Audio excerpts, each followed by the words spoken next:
Pujilah Dia karena segala keperkasaannya. Pujilah Dia sesuai dengan kebesaran yang hebat. Pujilah Dia dengan tiupan sangkakala. Pujilah Dia dengan gambus dan kecapi. Selamat pagi teman-teman, senang sekali kita bisa berkumpul lagi pada pagi hari ini. Mari kita memulai ibadah kita dengan menyanyikan satu buah pujian, lebih dari pemenang.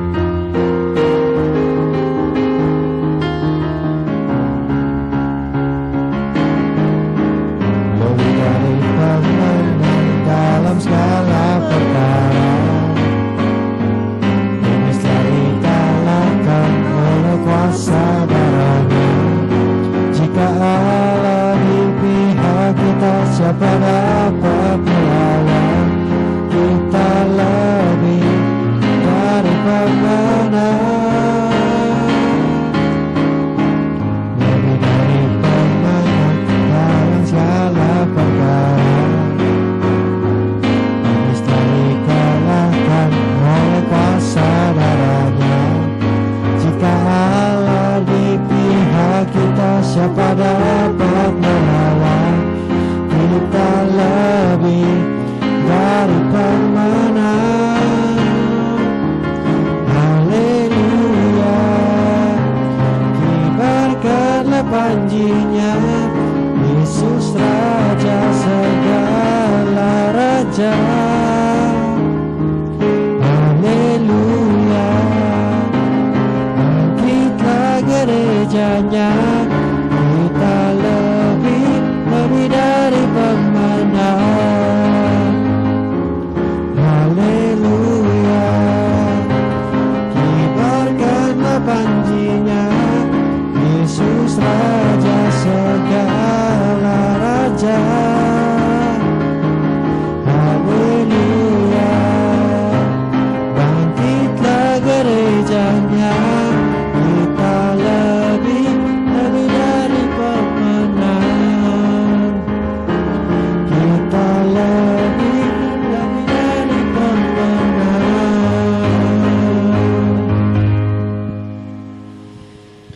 Kita harus bersyukur untuk hari-hari yang Tuhan berikan kepada kita. Di masa seperti sekarang, banyak yang tidak menentu. Mari kita nyanyikan lagu Esok Akan Kujelang.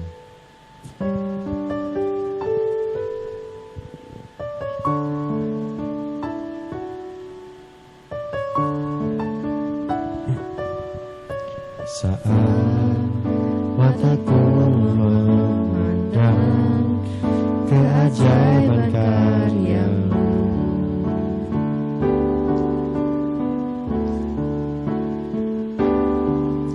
sungguh siapakah aku ini yang Engkau hargai dan cintai.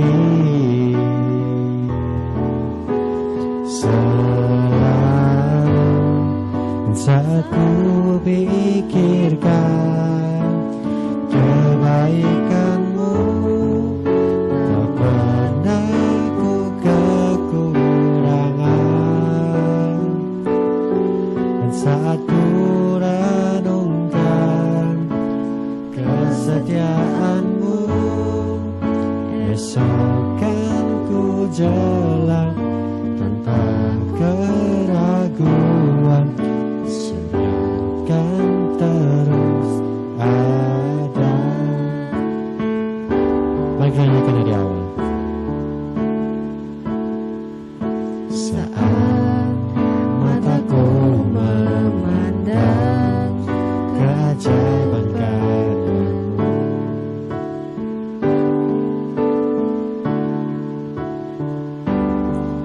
sungguh siapakah Engkau hargai dan cintai. Selalu saat ku pikirkan kebaikan-Mu, tak pernah ku kekurangan.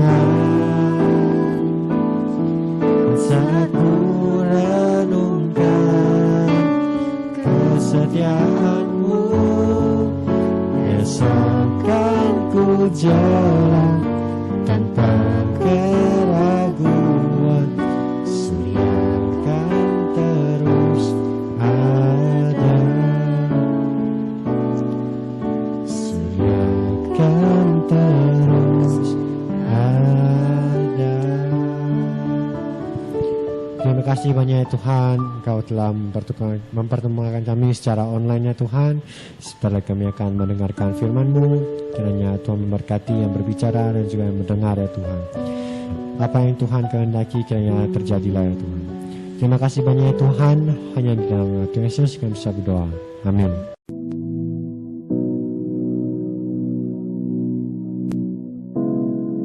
Halo, selamat pagi teman-teman. Hari ini kita akan kembali belajar dari kitab Yakobus. Nah, sekarang kita akan mengikuti kelanjutan pembahasan kita dari kitab Yakobus. Sekarang kita akan bahas dari Yakobus 5 ayat 1 sampai 6. Mari saya ajak teman-teman untuk buka di Alkitab masing-masing dan saya akan bacakan untuk kita. Yakobus 5 ayat 1 sampai 6. Beginilah firman Tuhan. Jadi sekarang, hai kamu orang-orang kaya, menangislah dan merataplah atas sengsara yang akan menimpa kamu. Kekayaanmu sudah busuk dan pakaianmu telah dimakan ngengat. Emas dan perakmu sudah berkarat dan karatnya akan menjadi kesaksian terhadap kamu dan akan memakan dagingmu seperti api. Kamu telah mengumpulkan harta pada hari-hari yang sedang berakhir. Sesungguhnya telah terdengar teriakan besar karena upah yang kamu tahan dari buruh yang telah menuai hasil ladangmu, dan telah sampai ke telinga Tuhan semesta alam keluhan mereka yang menyabit panenmu. Dalam kemewahan kamu telah hidup dan berfoya-foya di bumi. Kamu telah memuaskan hatimu sama seperti pada hari penyembelihan. Kamu telah menghukum, bahkan membunuh orang yang benar, dan ia tidak dapat melawan kamu. Sedemikian jauh pembacaan firman Tuhan. Nah, teman-teman pernah mendengar istilah YOLO yang menjadi tema khotbah kita pada hari ini. YOLO atau You Only Live Once. Nah, ada sebuah artikel yang mengatakan bahwa generasi milenial atau kita-kita ini ya, termasuk saya juga, generasi milenial ini adalah generasi YOLO. Istilah YOLO sendiri populer pada tahun 2011, dimulai dari seorang rapper yang mengatakan begini, manusia hidup hanya sekali, karena itu nikmatilah hidup saat ini juga. Nah, terus hidup yang besok bagaimana? Emang gua pikirin. Nah, kira-kira begitu jawaban dari kaum milenial. Jadi sejak saat itu hashtag YOLO menjadi trending topik dan menjadi bahasa gaul kaum milenial di seluruh dunia. Istilah ini menjadi gue banget ya, sehingga setiap kali kaum milenial ini memposting sesuatu, memposting foto-foto di IG atau media sosialnya, waktu dia naik gunung, waktu liburan di pantai, waktu berolahraga ekstrim, atau lagi hura-hura dengan teman-temannya di kafe, di klub malam dan sebagainya, mereka selalu pakai hashtag YOLO. Jadi YOLO ini menjadi istilah yang identik dengan gaya hidup yang mencari kesenangan dan kepuasan saat ini, tanpa peduli hari esok. Nah, kalau hari ini kamu masih muda, nikmatilah masa mudamu itu dengan sesuka hati. Party-party, lakukan apapun yang kamu mau. Coba semua yang tidak pernah kamu coba. Daripada kamu penasaran, kalau ada uang habiskan untuk bersenang-senang. Karena YOLO man. Kira-kira begitu yang dikatakan oleh kaum milenial ini. Hidup ini cuma sekali, nikmati. Kalau tidak sekarang dicoba, kapan lagi? Jadi mereka ini hidup seolah-olah hidup ini adalah milik mereka sendiri, dan seolah-olah mereka tidak perlu mempertanggungjawabkan hidupnya di hadapan Tuhan, Sang Pencipta itu kelak. Teman-teman, tentu saja konsep ini adalah konsep yang berbahaya. Seperti apa bahayanya? Kita akan lihat dalam pembahasan kitab Yakobus dalam pasal ini. Nah, ternyata teman-teman, orang-orang kaya yang hidup pada zaman kitab Rasul Yakobus menulis kitabnya ini, mereka ini juga menganut konsep YOLO. Jadi masalah dari orang kaya ini bukan karena kekayaan mereka semata, tetapi karena konsep hidup yang mereka anut ini menghasilkan gaya hidup yang penuh dengan dosa. Mereka bahkan menghalalkan segala cara untuk mendapatkan kekayaan dan untuk memenuhi ambisi mereka, untuk memenuhi kepentingan mereka sendiri. Apa yang mereka lakukan? Yang pertama dari ayat 4 kita melihat bahwa mereka menahan upah buruh yang menuai hasil ladang mereka. Teman-teman bayangkan ya, mereka ini adalah orang kaya. Mereka punya ladang, mereka punya buruh yang dipekerjakan untuk mengurusi ladang mereka. Tapi demi mengumpulkan kekayaan supaya mereka jadi makin kaya, mereka tidak mau membayar upah buruh yang sudah bekerja pada mereka. Jahat sekali bukan? Yang kedua di ayat 5, mereka ini hidup berfoya-foya dan memuaskan hatinya. Yang ketiga, mereka menghukum bahkan membunuh orang benar dan yang tidak dapat melawan mereka di ayat 6. Teman-teman lihat dari 3 tindakan mereka yang disebutkan oleh Yakobus ini. Mereka juga hidup dengan memakai hashtag YOLO. Yang penting sekarang saya senang dan bahagia. Saya bisa kaya raya dan foya-foya. Mau orang lain menderita, mau orang lain jadi korban, saya tidak peduli. Yang penting saya bersenang-senang. Teman-teman lihat konsep ini. Nah, mari kita evaluasi konsep YOLO ini. Kita pakai logika sederhana saja ya. Kalau memang hidup ini cuma sekali dan kita tidak perlu bertanggung jawab kepada siapapun atas hidup kita saat ini, maka konsep YOLO itu benar dan patut ditiru. Benar dong? Kalau kita cuma punya kesempatan hidup satu kali dan kita tidak perlu mempertanggungjawabkan hidup kita, mempertanggungjawabkan perbuatan kita, maka jauh lebih baik kita menikmati hidup kita sepuas-puasnya. Hidup kaya raya, halalkan segala cara. Kalau tidak dicoba malah rugi kan? Tapi teman-teman, konsep YOLO ini adalah a big no-no. A big no-no. Jika kita tahu bahwa suatu saat nanti kita harus mempertanggungjawabkan hidup kita di hadapan Tuhan yang menciptakan kita. Memang kita hidup dalam tubuh fisik ini hanya satu kali dan kita semua akan mengalami kematian. Tapi teman-teman, kematian bukan akhir dari segalanya. Kematian bukan akhir dari segalanya karena tubuh kita ini bukan hanya terdiri dari tubuh fisik, tapi kita juga memiliki roh. Tuhan menciptakan manusia itu berbeda dengan binatang yang cuma memiliki nyawa tanpa punya jiwa dan punya roh. Begitu dia mati, selesai.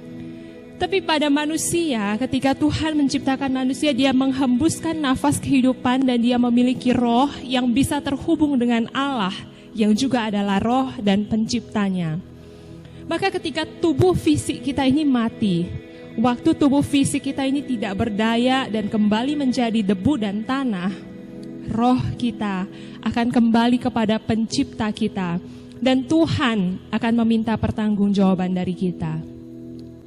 Bagi orang percaya yang menaruh hidup dan pengharapannya kepada Tuhan, mereka akan mengalami hidup yang kekal bersama dengan Dia. Tapi bagi mereka yang tidak percaya, yang hidupnya pakai hashtag YOLO, yang hanya dihabiskan untuk memuaskan keinginannya sendiri pada saat ini, maka tersedia hukuman kekal untuk mereka. Nah, maka teman-teman, atas perbuatan orang-orang kaya yang pakai hashtag YOLO itu, dalam kitab ini Yakobus menegur mereka dengan sangat keras. Yakobus katakan, menangislah dan merataplah atas sengsara yang akan menimpa kamu. Teman-teman lihat ya, mereka ini sedang bersenang-senang. Mereka sedang menikmati hidup mereka dengan foya-foya. Tetapi Yakobus menyuruh mereka untuk menangis dan meratap. Karena akan ada saatnya nanti mereka akan mengalami sengsara. Sebab kekayaan yang mereka kejar dengan menghalalkan segala cara itu, yang mereka pikir akan memuaskan hati mereka saat ini, ternyata semuanya itu akan busuk. Pakaian mereka akan dimakan ngengat. Pakaian waktu itu menjadi simbol pembeda yang cukup besar antara si kaya dan si miskin. Orang kaya itu akan sangat gampang terlihat dari pakaian yang mereka pakai yang begitu mewah dan mahal. Tapi Yakobus bilang pakaian itu akan dimakan ngengat. Ngengat itu adalah sejenis serangga yang makanannya adalah kain atau pakaian, yang bisa bikin pakaian atau kain kita itu cepat rusak. Emas dan perak mereka akan berkarat. Coba teman-teman perhatikan, emas dan perak mereka akan berkarat. Alkitab kita tidak salah tulis ya teman-teman. Yakobus waktu menulis ini juga saya yakin bukan karena dia sering bolos waktu sekolah dulu sehingga dia tidak tahu kalau emas dan perak itu adalah logam mulia yang tidak bisa berkarat. Yakobus seperti memakai sebuah sarkasme, sebuah sindiran yang tajam untuk memperingatkan orang-orang kaya yang mengagungkan emas dan peraknya itu. Bahwa semuanya itu akan sia-sia, bahkan semua itu akan berkarat. Kalau teman-teman perhatikan dan masih ingat, apa yang dituliskan oleh Yakobus ini sama dengan pengajaran Yesus dalam khotbah di bukit yang pernah kita bahas tahun lalu, yaitu tentang mengumpulkan harta di sorga. Pada waktu itu Yesus berkata, janganlah kamu mengumpulkan harta di bumi. Di bumi ngengat dan karat merusakkannya dan pencuri membongkar serta mencurinya. Tetapi kumpulkanlah bagimu harta di sorga. Di sorga ngengat dan karat tidak merusakkannya dan pencuri tidak membongkar serta mencurinya. Karena di mana hartamu berada, di situ juga hatimu berada. Matius 6 ayat 19 sampai 21. Mirip bukan? Yakobus yang belajar dari Yesus menegaskan bahwa hidup kita ini akan kita pertanggungjawabkan nanti ketika roh kita bertemu dengan Tuhan yang menciptakan kita. Maka ada sebuah tindakan yang sangat keliru jika dalam hidup kita yang sementara di dunia ini hanya kita habiskan untuk mengejar kekayaan, untuk mengejar hal yang bersifat sementara. Kekayaan itu akan busuk, pakaian itu akan dimakan ngengat, emas dan perak itu akan berkarat. Tidak ada gunanya di dalam hidup kekal yang akan kita nikmati kelak. Hanya fokus mengejar kekayaan saja sudah keliru.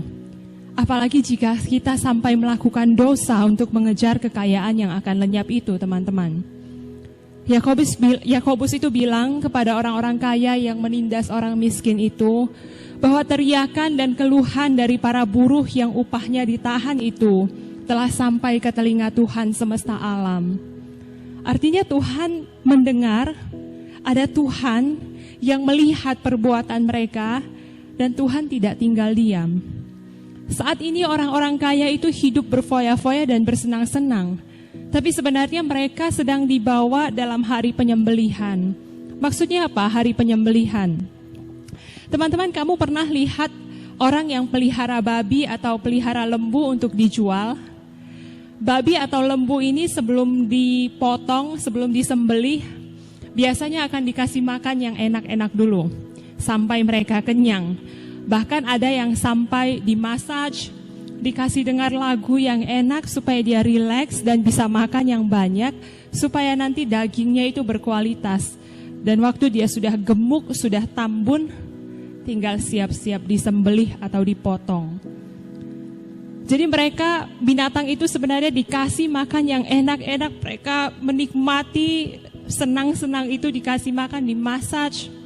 Sebenarnya hanya untuk satu tujuan, mereka akan dibawa ke pemotongan atau penyembelihan. Nah, itulah yang terjadi pada orang kaya yang hidup seenaknya, yang hidup seolah-olah tidak ada Tuhan di dunia ini, yang pakai hashtag YOLO di sepanjang hidupnya. Mereka bersenang-senang, tetapi sebenarnya mereka hanya siap-siap menunggu hari penghakiman untuk dihukum. Teman-teman, jika kita sudah mendengarkan firman yang dituliskan oleh Yakobus dalam pasal ini, so what dengan hidup kita saat ini? Teman-teman, jika orang-orang yang tidak mengenal Tuhan dan tidak percaya kepada Tuhan itu punya prinsip YOLO, you only live once, Maka seharusnya setiap kita yang sudah percaya dan mengenal Tuhan sungguh-sungguh, kita harusnya bukan lagi hidup dengan prinsip YOLO, tapi kita hidup dengan prinsip you only live for Him. Kita hidup hanya untuk Dia yang sudah mati dan hidup di dalam kita. Supaya kita bebas dari penghukuman Allah di zaman akhir nanti, supaya kita bisa hidup selama-lamanya dengan Tuhan, maka Yesus telah mati bagi kita. Dia juga telah bangkit dari kematian dan hidup di dalam kita. Dia hidup di dalam kita supaya kita juga bisa hidup bagi Dia. Dan memang saat ini kita masih hidup dalam kedagingan kita, dalam tubuh fisik ini. Tetapi roh kita, manusia rohani kita itu sudah ditebus dan dapat berelasi dengan Allah. Supaya nanti waktu kita mati secara fisik meninggalkan tubuh fisik kita ini. Waktu tubuh fisik kita ini kembali kepada debu. Roh kita yang sudah ditebus itu bisa berelasi dengan Allah selama-lamanya. Maka teman-teman selagi hidup dalam dunia yang sementara ini, hiduplah bagi Kristus. Live for Him. Kumpulkan harta di sorga. Jangan fokuskan hidupmu untuk hal-hal yang bersifat sementara. Dan saya bukan sedang melarang teman-teman untuk mengejar karir atau untuk melarang teman-teman untuk sekolah baik-baik ya. Bukan teman-teman. Ini memang adalah bagian dari hidup dan tanggung jawab kita. Tapi kalau kita tahu bahwa yang paling utama dalam hidup ini adalah hidup bagi Kristus, maka kita akan menjalankan hidup ini dengan cara yang berbeda. Hidup kita itu bukan lagi melulu fokus hanya pada hasil akhir yang mau kita capai menurut keinginan kita. Hidup kita ini bukan lagi bicara soal saya sekolah baik-baik supaya nanti bisa dapat nilai baik. Kalau dapat nilai baik nanti bisa nilai rapornya bagus, aku bisa juara. Kalau prestasiku bagus, aku kuliah gampang, bisa kuliah ke tempat yang bagus. Kalau kuliah di tempat yang bagus, yang oke, nanti aku bisa jadi orang sukses, bisa jadi orang kaya, punya banyak uang. Bukan cuma sekedar itu teman-teman. Hidup kita bukan cuma soal itu, tapi bagaimana kamu hidup bagi Kristus yang hidup di dalam kamu. Bagaimana kamu hidup menjalani hari-harimu dengan melibatkan Tuhan. Bagaimana kamu belajar menghidupi hidupmu dari kacamatanya Tuhan.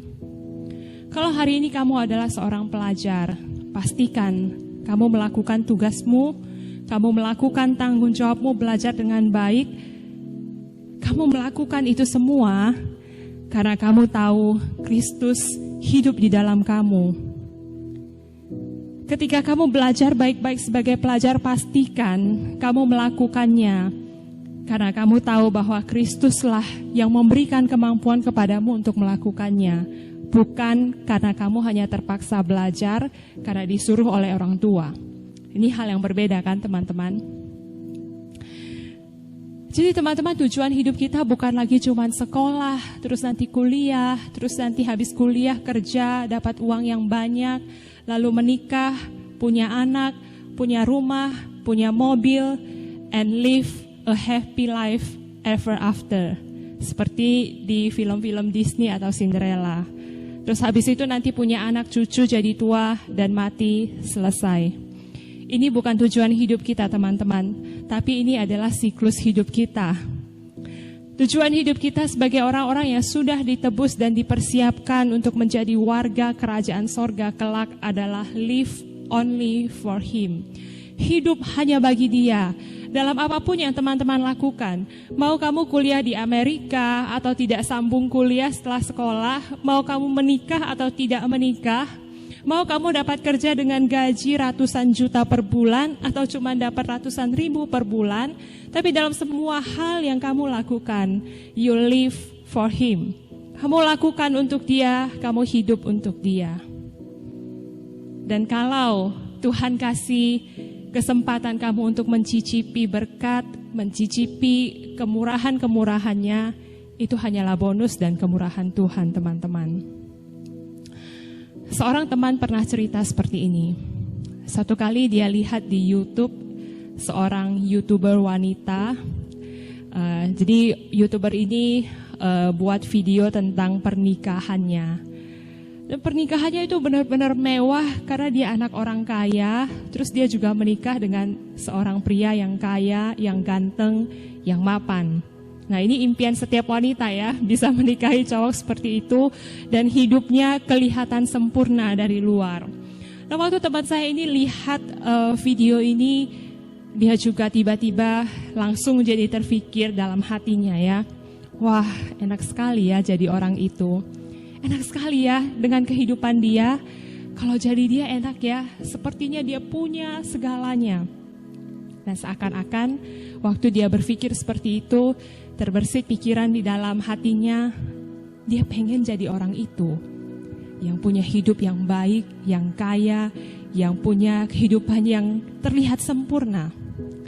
Tapi teman-teman, waktu dia berpikir seperti itu, tiba-tiba seolah-olah Tuhan ingatkan dia. Seolah Tuhan berkata seperti ini kepada dia, "Anakku, apakah aku tidak cukup bagimu? Bukankah hidupmu sekarang juga sangat dipuaskan hanya karena ada aku?" Teman saya ini tiba-tiba tersadar dan dia kembali bersyukur dan merasa puas akan hidupnya. Hanya karena ada Tuhan di dalamnya dan dia hidup bagi Tuhan. Secara pencapaian, secara yang terlihat oleh manusia, mungkin apa yang dialami dan dia capai tidak seperti yang diimpikan oleh banyak orang, tidak seperti hidup YouTuber itu. Tapi teman-teman, ketika Tuhan mengingatkan dia bahwa hidupnya bukan tentang itu. Hidupnya adalah tentang hidup bagi Tuhan. Hidupnya adalah tentang ada Tuhan yang hidup di dalamnya dan dia merasakan puas. Hanya karena dia punya relasi yang indah dengan Tuhan. Hanya karena Tuhan telah menebus hidupnya untuk mengalami satu kehidupan yang indah bersama dia kelak. Dia merasakan kepuasan yang tidak dapat dibayar dengan jumlah berapapun. Teman-teman, maukah kamu juga merasakan kepuasan hanya karena ada Tuhan yang hidup di dalammu? Maukah kamu mengalami itu? Mendekatlah kepada Allah, teman-teman, dan hiduplah bagi Dia. Ingat, you only live for Him. Inilah tujuan kita. Inilah tujuan sesungguhnya Allah menciptakan kamu dan saya untuk hidup hanya bagi Dia. Mari kita tundukkan kepala dan kita berdoa. Tuhan, terima kasih untuk firman yang boleh mengingatkan kami bahwa hidup kami adalah tentang bagaimana kami menjalaninya bersama dengan Engkau. Bagaimana kami boleh hidup untuk Tuhan.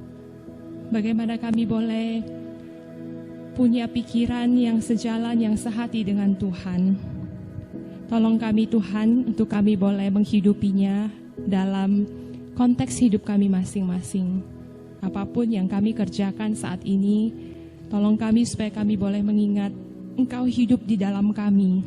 Dan Engkau pun ingin kami hidup hanya bagi Tuhan.